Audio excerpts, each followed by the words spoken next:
Welcome to the Energy Show. I'm journalist Markham Hislop, and the working title for today's show is Resist the LNG Hype, Canada. My guest is Janetta McKenzie, who is the director of the oil and gas program at the Pembina Institute. So, welcome to the Energy Show, Janetta. Thank you for having me, Markham. Well, I've had you on Energy Talks, our podcast, quite a few times, but this will be the first time on the Energy Show. We're going to be talking about turning tides, the economic risk of BC's LNG expansion in a changing energy market. I actually interviewed you and your colleagues for this 6 months ago when the report first came out. But I really think it's important to revisit it because Trump's tariffs have just upset the whole apple cart.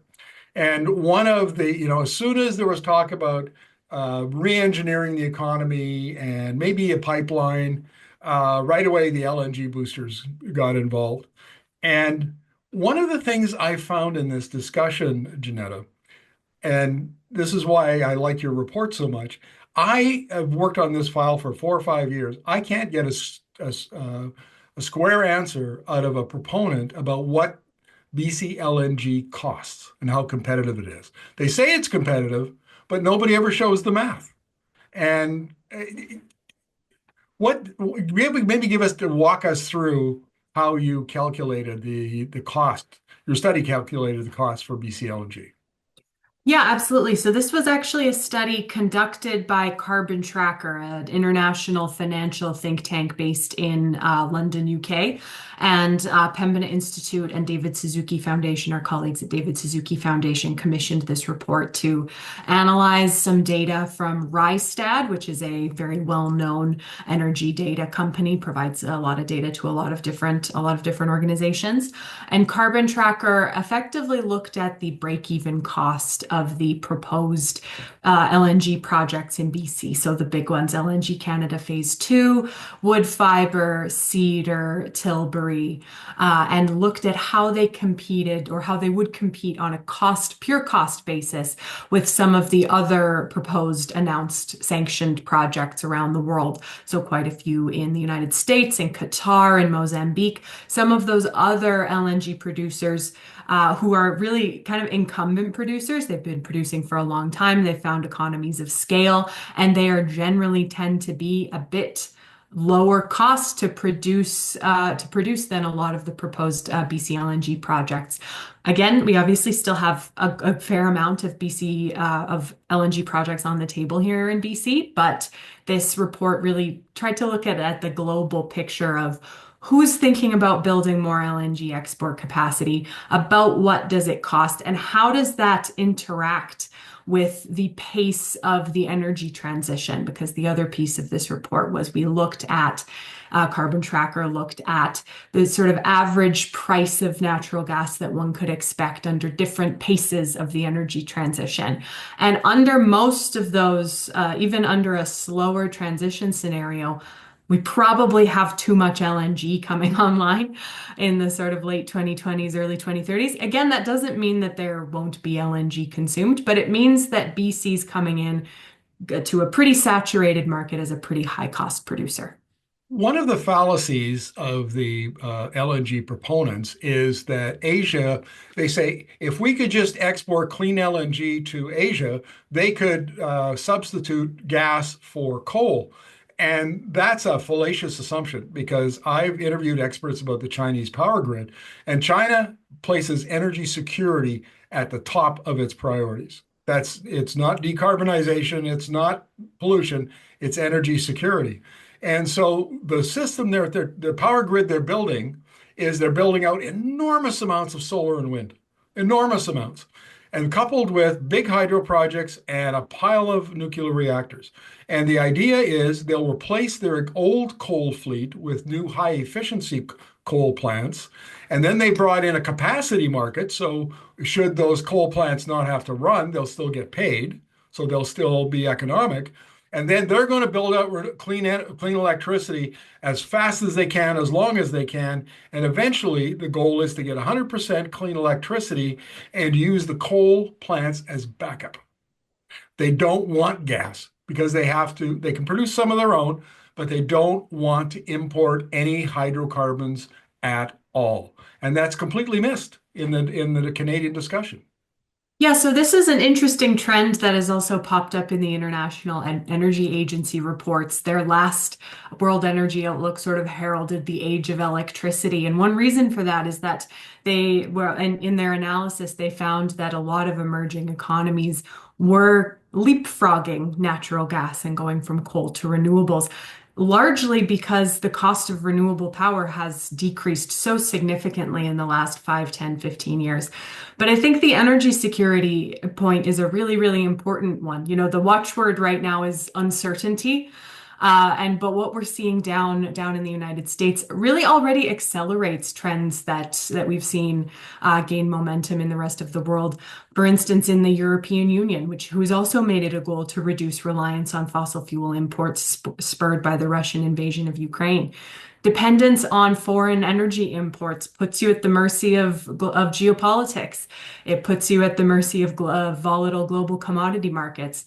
Lower cost electricity, which is domestically produced, low emitting, shielded from those commodity markets, is more secure in 2025 and going forward. So you will see, again, it does come down to economics a lot of the time and to security. Domestically produced renewable power is obviously it's not subject to the whims of the international system, and it's becoming cheaper in most contexts now. One of the things about China is that it made a decision 15, 20 years ago that it would use industrial policy to scale up clean energy technology manufacturing, so wind and solar and EVs and batteries and heat pumps and electrolyzers and what have you.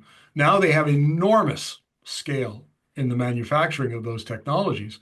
So they've done kind of a balancing act. On the one hand, they've boosted supply and scale, which lowers costs over time. But then they've also put in aggressive policies to boost demand.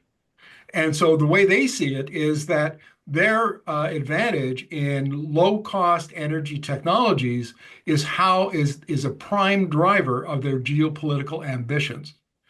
And unless you, there's no room for gas and oil in that.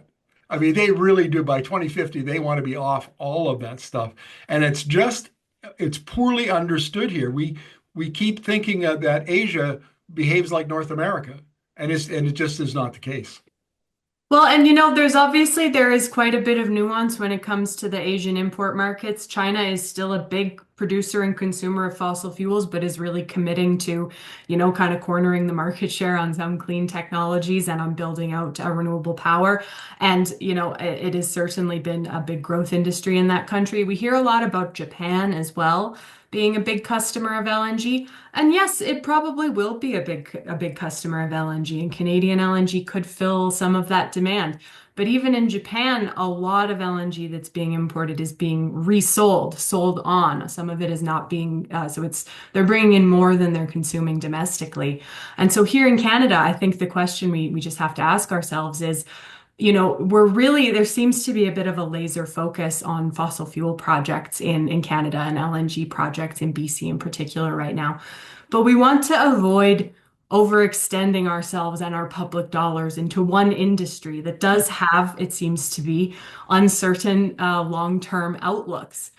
Something like, again, sort of focusing on the nation building prospect of building out clean, low emitting, reliable, affordable power east to west. This can act as sort of a precondition for existing and legacy sectors to really build their competitive advantage, make themselves attractive to other to new trading partners, or more attractive to existing trading partners. So again, I think it is a little bit, we're laser focused on the handful of fossil fuel projects that we're talking about right now in this country, when there are, places, baskets we could put our eggs in that could really provide a precondition for economic resilience across the Canadian economy. And clean electricity is one really good way to do that. Well, let's talk about BC LNG cost competitiveness, because the BC has where it shines is it's in along that northwestern coast, the temperatures are lower. And so the cost of liquefaction of natural gas is lower. The other thing is it's not that far away from the Duvernay and the Montney shale reserves. So they have a plentiful supply of cheap gas. So those are two things in its favor. But then the problem is we don't have an existing industry. We're only, LNG Canada was the first big project, and the infrastructure that far up north is underdeveloped. It's not like being in Qatar or being in Texas, Louisiana, where you've got a great big, a coast and an infrastructure that's built up. My point here is that the disadvantages outweigh the advantages at the end of the day. Yeah, the report that we commissioned from Carbon Tracker did find that most of the BC LNG proposed projects were further up the global cost curve. So they are more expensive than kind of the average Right. LNG project. And a lot of those projects that are coming in that are a little bit cheaper to operate are coming from Qatar. They're coming from Mozambique. They're coming from the United States, where yes, those are incumbent industries. A lot of the infrastructure exists already, so it's about expansion rather than fully new greenfield projects. We are building an industry here in BC. And like the other thing to keep in mind is that we are going to be exporting LNG from BC in the future, right? We have LNG Canada Phase 1 coming online. And that is so we are going to see LNG exported from British Columbia. The question is, how much do we want to dedicate our time and attention and energy to building that industry when it is one piece of the whole sort of tapestry of economic resilience that we should be focusing on at this moment, especially since there are a whole swack of projects that are likely to be a bit cheaper, maybe a little bit better located for Asian or European demand than BC is. Let's talk about the scenarios, demand scenarios that were used in this study, because the IEA has basically the STEP, which is the current policies, and that shows, I think, a bit kind of a plateau with a little bit of a downward decline curve. And then you have the announced policies, the APS, which shows quite a significant decline, and then net zero, which is a very, very steep decline. And I thought when I look at the IEA compared to Rystad or S&P Global or Bloomberg NEF, they're all kind of similar, more or less. It's really only OPEC and ExxonMobil, the ones who you would think have a dog in the hunt, that are showing really strong demand growth out to 2050. And it seems like in Canada, those are the ones we listen to. We pretend that there are no other modeling that shows a less than stellar demand for gas at the global level. Yeah, in this report, Carbon Tracker used the three International Energy Agency scenarios that you noted, Markham, and notably, even the slowest transition scenario there, the steps, found that the existing LNG can fulfill that demand. So there's actually on a pure cost perspective, there's really no need for additional LNG export terminals. But we also used one of the scenarios from the Shell energy perspective, one of their more bullish scenarios on LNG. And some of Shell's scenarios, they publish a few, and they have some that are very, very close to the IEA. And we picked one here that is a more bullish on LNG demand. And even on that one, you find that there's a lot of projects here that just aren't going to be cost competitive, including a lot of the BC projects.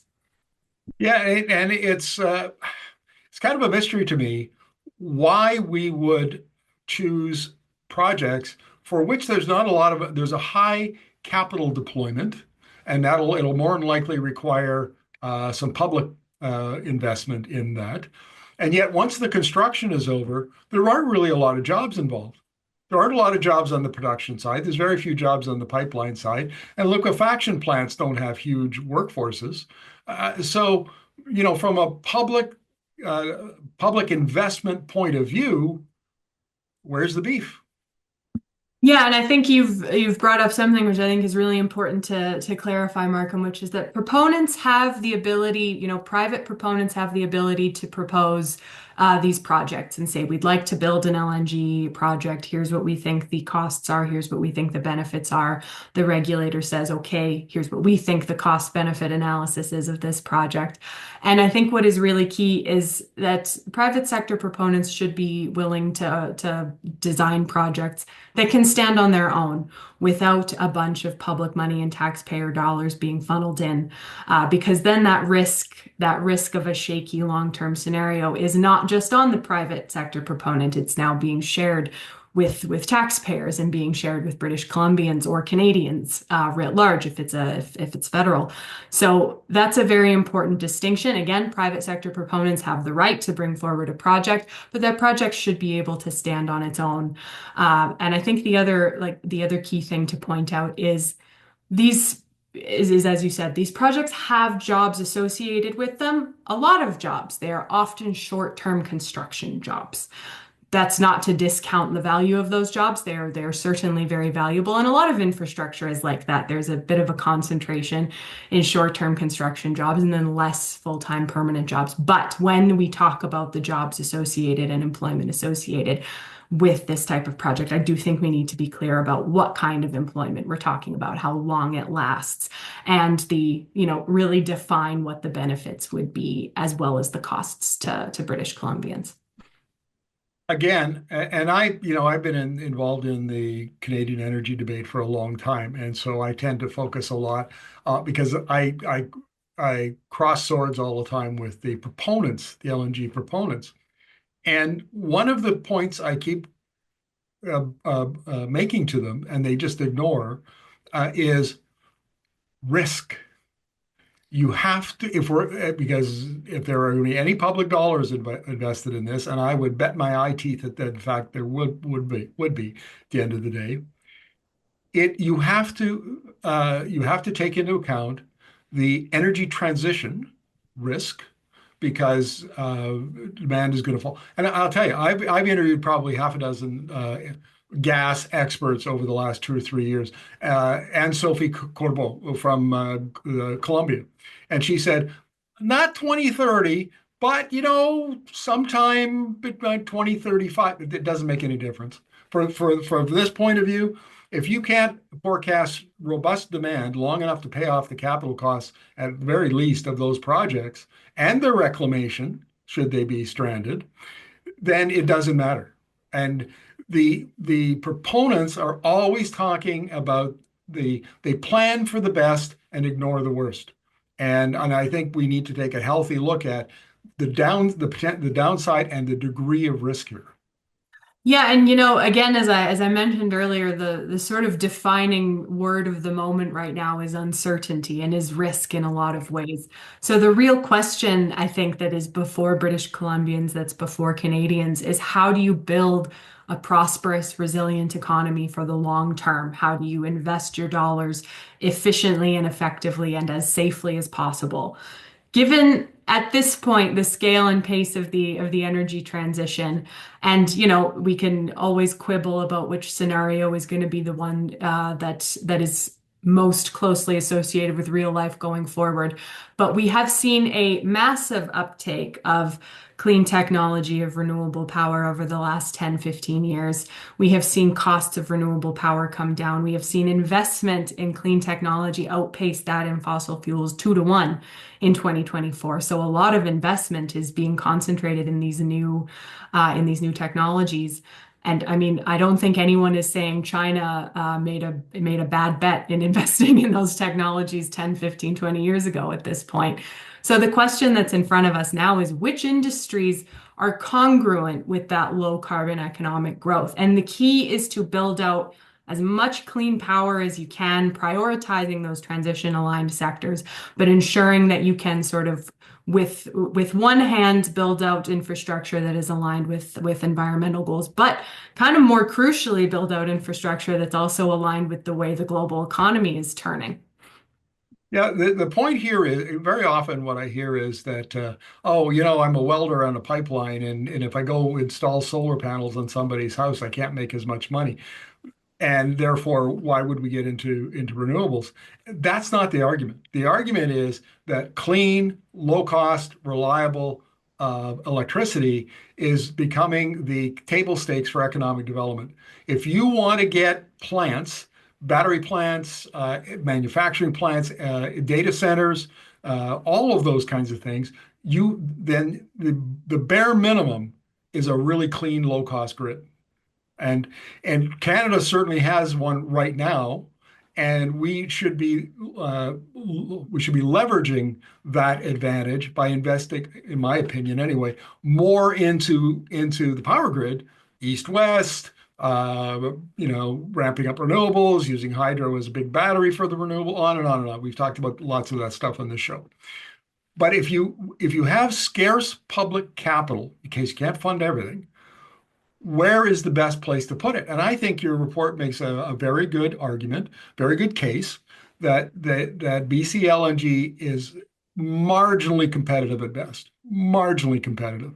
So why would you throw a pile of capital into a marginally competitive industry that's mature and has lots of competitors instead of going in the other direction and investing in the trends that we're seeing in the energy transition?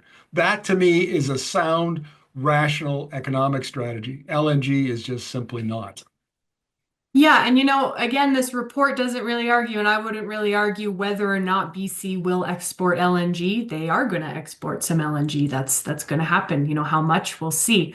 And some of these projects have been earmarked for fast tracking. But it is, as you say, as we're deciding where to put our public dollars, where to put our capital in order to build that long-term economic resilience, building out the power grid, ensuring that it's affordable, it's reliable, it's based on domestically produced sources of electricity, improving interprovincial transmission, of course, is another big one that can help with affordability and power costs. All of that is it's a sort of it's an infrastructure build out and project in and of itself. There are jobs associated with that. There are benefits associated with that. But it also provides that precondition for other sectors and our homes and our buildings to operate on as well. Indeed. The one issue that we haven't talked about that we should is that LNG Canada, excuse me, was supposed to be electrified. Instead of using gas to compress the natural gas, you would use electricity. And it takes a lot of electricity to power a liquefaction plant. And according to your data, fully electrifying the BC LNG projects would require 69% of the province's 2022 electricity demand. That's not going to happen. I mean, Site C is going to come on, the next hydro dam. That'll be the end of the hydro dams. BC Hydro said it's not going to build anymore. So where would the power come from? And if you don't have enough electricity, that means they have to go back to using natural gas, and then they have high greenhouse gas emissions. And BC has said that it wants to, has aggressive net zero plans. So there's some things here that just don't add up. The math doesn't play. Yeah, it's a challenging position to be in because these big LNG projects could produce a lot of greenhouse gas emissions on their own if they're not electrified, as you've noted, Markham, and as we have in some of our recent reports, including one called Squaring the Circle. But we also have a lot of other new and emerging sectors in BC that also want to be hooked into that clean grid. We also have houses and people's homes that want to be hooked into that clean grid as well. There needs to be capacity for electric vehicles, electric vehicle charging. So there is a real need for a kind of massive build out of clean electricity, which the government of BC has acknowledged. It's a key part of their plan going forward. They want to be able to provide that clean electricity, but there is missing still a bit of that order of operations planning from that could really identify, okay, we have a lot of these big industrial projects on the docket. How can we prioritize those with regards to access to clean power? What is sort of the plan if A, then B, then C to ensure that, again, those kind of the longer term projects that are perhaps better aligned with the energy transition are able to go ahead and not get stalled because they're able to get that kind of electricity access. But certainly there's a bit of prioritization or planning that still should happen. Well, thank you very much for this, Janetta. And I've talked to LNG proponents who say, no, no, no, the math works. We're all good. And my response to that is always show the math. I mean, you folks have shown your math, and it doesn't look good for LNG. And I don't think that there should be a penny of public money put into it until we see the LNG proponents' math and determine whether we invest or not. So thank you very much for this. Really appreciate it. Thank you very much, Markham. Always a pleasure. Thanks for watching the show. We are on a mission to reach 10,000 subscribers and over 1 million views. If you're enjoying the content, give us a thumbs up, share your thoughts in the comments, and subscribe to our channel. Thanks for being part of our community.